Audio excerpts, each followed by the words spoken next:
As you can see, we've started to paint the side of the engine now that we got the engine basically assembled. Here I have the intake and exhaust manifold gasket.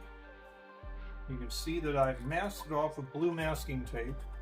Blue masking tape, sometimes called painter's tape, is not good for painting the car, but it's great for this particular job because now I can make a mask. I can peel that tape back off when I'm done because it's not going to damage my gasket unless I leave it on here in an inordinate amount of time. So now we're going to get the new Ford Gray, which is the closest color to this year of Graham engine. They are not the same color. I'll show you some of the quick ways I do this.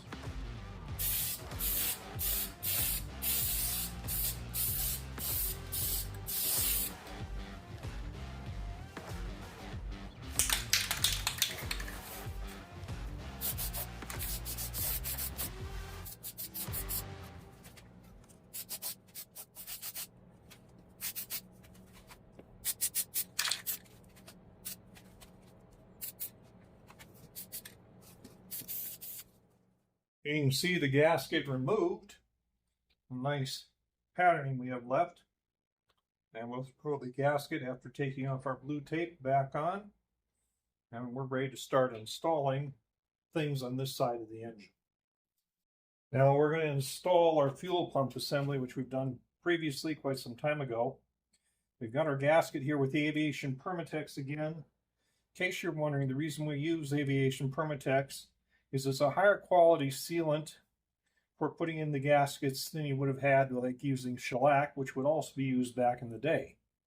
However, there's something else about Aviation Permatex. Because it is an aviation product, it has to conform all the time to being exactly the same because the FAA requires that of an aviation product. So you know you're always getting the same thing.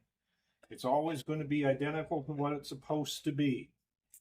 You can certainly install the fuel pump with the oil pan on, but it's a little harder than doing it at this point.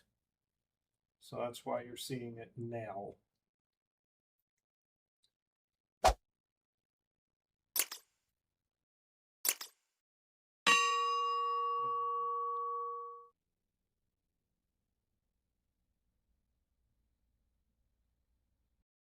And be back with you for more assembly.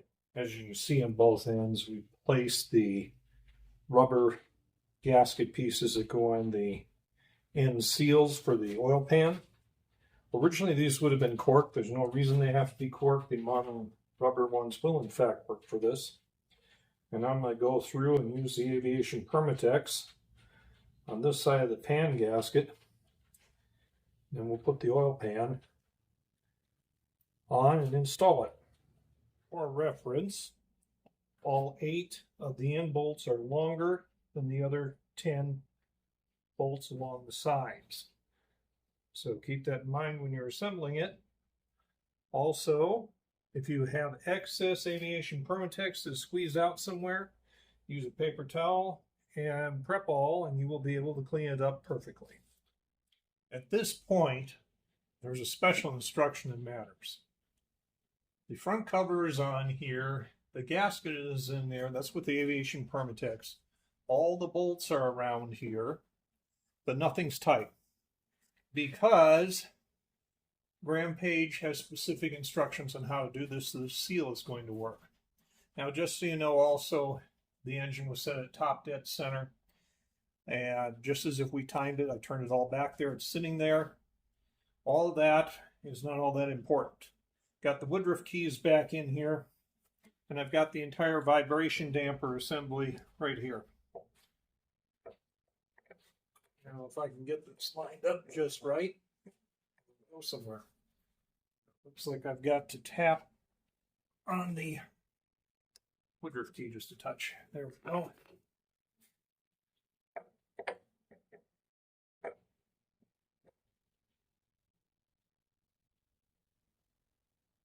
Back with you after deburring the Woodruff keys and getting the vibration dampener placed on here. It's almost completely installed, but this is the key thing. You have to install the vibration dampener So it goes into your seal here with all the bolts loose. If you don't, according to Graham Page, the seal may leak. So that's the way to do it. Of course, as I said, we've got the aviation Permatex in there, but every single bolt is loose. That's the way you have to do it. I told you it's at top dead center. And then I'll impact that on, and we will be done with the install of vibration damper.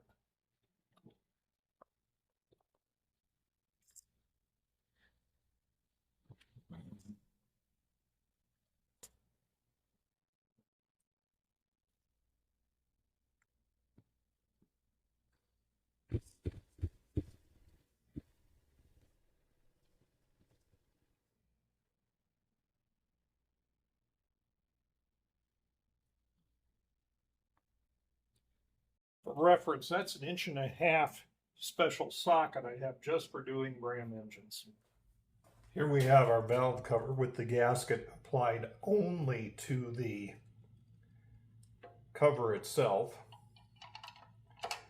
You're going to work that in carefully.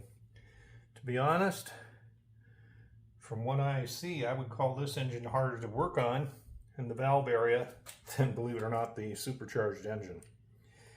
Now, you have two special bolts. One goes on each side. They're barrel shaped. And these bolts, you really want to put a copper washer on. So I'm going to put them on each spot.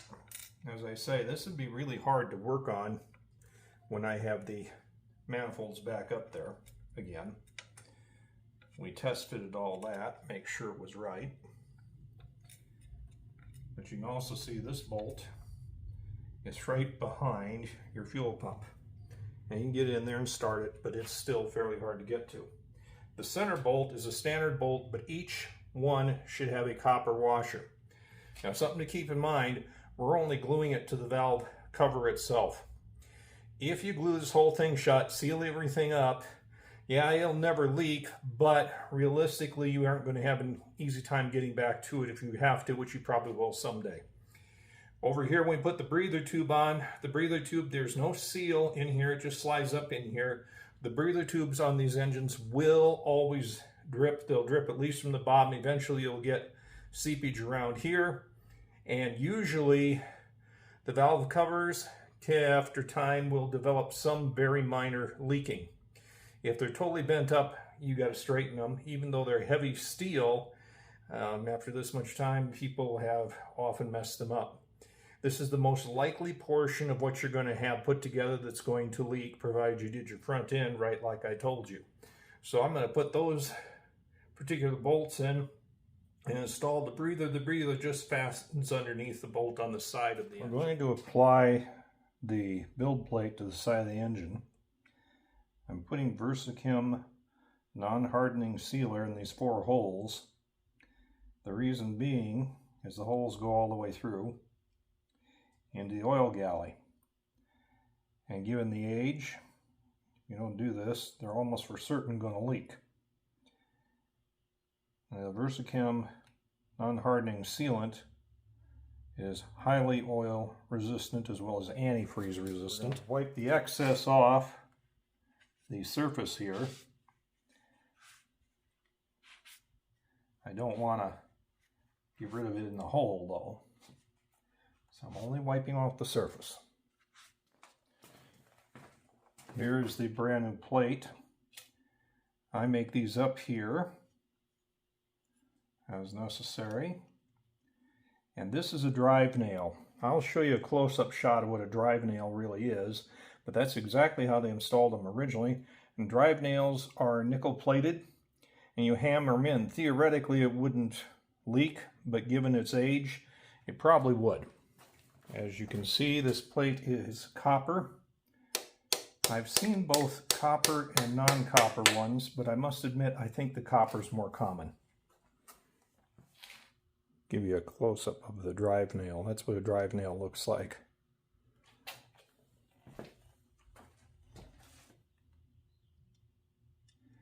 The first one is not in all the way, it's just set. So all I'm doing is setting them right now.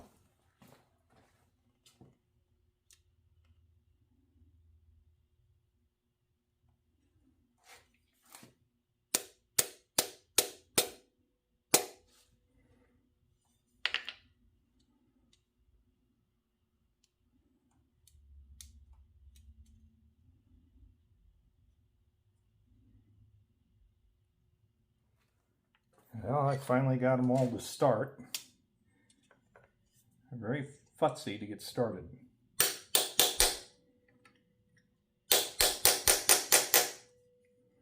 And I'm going to switch to a bigger hammer to finish them.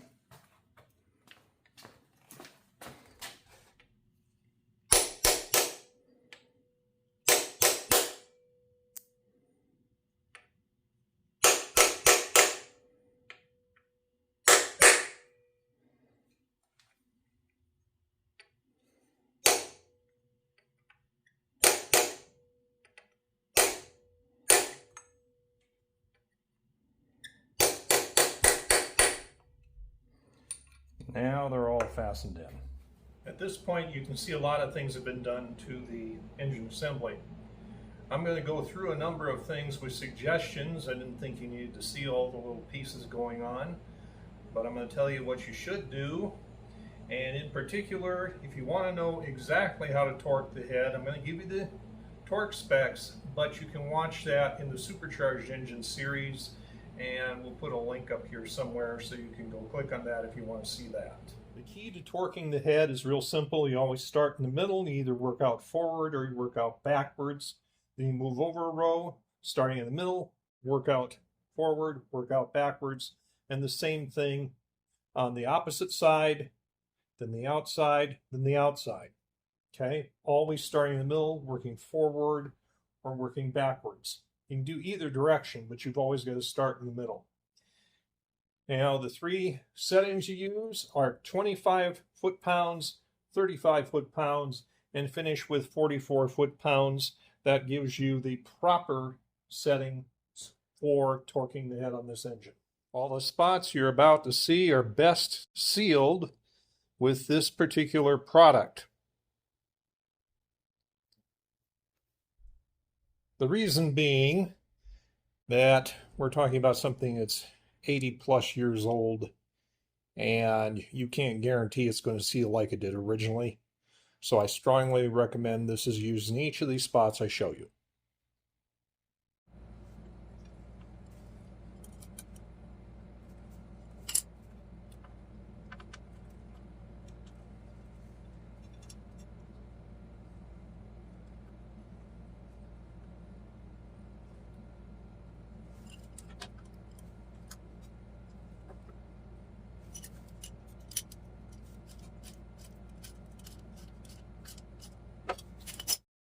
This particular piece, which looks very similar to the one on the opposite side of the engine that is used for your oil sender, is in fact a ball check valve. So in case you flood the intake, it's supposed to drain out this copper line and go on the floor or ground. It does require a little bracket. This is how they did it. It was missing from the engine. Luckily I had one and made up the line for this. Interestingly, there is no such piece on a supercharged engine. Right next door, we have the assembly for the heat riser. It's not beautiful yet. I have to order a very special piece. I'm going to show you a B-roll of that piece because it's no good. It's a specialized washer that goes behind here, so this is not permanently done yet. Neither is the fuel line permanently attached. It's just in place, showing how it's going to be done. We also have our throttle assembly over here working. And I should let everybody know who doesn't know, this is not the correct carburetor. We are not using a Marvel carburetor. As Milton Nichols said to me in the past, they're a marvel if they work. And you can't get parts for them, so we have adapted a Carter carburetor. We did have to, and I'll give you a shot of this, we had to bend part of the choke mechanism. Won't hurt anything, but that was necessary to make it clear this air cleaner. So we've got a non-standard carburetor, but it is an appropriate solution and period appropriate that we've done here. The entire manifold assembly is on. Key things to remember, you must use the brass nuts. You do want a washer on each end, only on the end two of your exhaust manifold. The exhaust will come down here when it is put together. It's temporarily, the collar is in. It does not have what it's supposed to have. These should be studs here. We have our heat shield down here on our fuel pump. And I'm going to move the camera around and show you a couple other things here next. First of all, you can see we do have the entire assembly on the front of the engine. However, we have not in any way tied down the generator, which is no longer a generator. That's a generator. In other words, there's an alternator inside of it, done by Don Allen. And unfortunately, the original belt is now a little too long. I am working on getting a belt that will be correct. Once I get the correct belt, we're going to tighten this down. Now, I'm not going to give you a belt size because it's going to be dependent on what you have on a pulley up front here.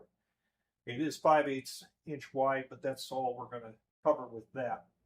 Okay, looking from this side, you can see how we have hooked up the throttle control. This is where your rod right here is going to come from your foot pedal to operate everything. Your choke is here. As we told you, we bent this part. I thought about cutting it off. I just said, no, I'll just bend it over. It could be straightened if somebody needed to, but that clears our screw on the back of the air cleaner. Right here you have your vacuum line for the vacuum advance. This was not present. It's been made up from parts from Steiner Tractor. You can get that from Steiner Tractor online. The unit over here, this is for hooking up the heater. It is currently shut off. On is to open this all the way.